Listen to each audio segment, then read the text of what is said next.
Magandang umaga, narito na ang PTV Balita ngayon. Nagbigay ng higit 2 milyong kilo ng bigas ang Office of the President sa probinsya sa Pangasinan sa ilalim ng Assistance to Indigent Individuals or Families Rice Distribution Program. Bahagi ito ng inisyatiba ni Pangulong Ferdinand R. Marcos Jr. sa ilalim ng Bawat Bayan Makikinabang Program na labanan ang problema sa gutom, patatagin ang food security at suportahan ang mga vulnerable sector kabilang na ang mga magsasaka.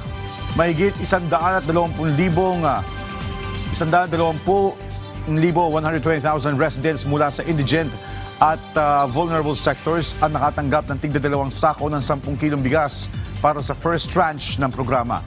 Sa pamumuno ni Governor Ramon V. Guico III, patuloy ang pagsuporta ng pamahalaan panlalawigan sa mga pambansang programa ng pamahalaan para sa kapakanan ng bawat pamilyang Pangasinense.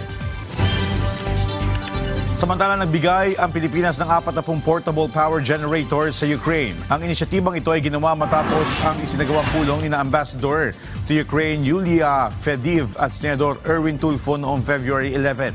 Ang mga generator na mula sa Highball Traders Incorporated ay gagamitin para sa mga pamilyang nawalan ng kuryente dahil sa patuloy na pag-atake ng Russia sa Ukraine.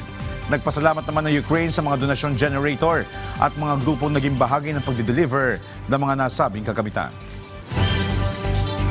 At yan ang mga balita sa oras na ito. Para sa iba pang update, follow at ilike kami sa aming social media sites sa @PTVPH. Ako po si Joshua Garcia para sa Bayan.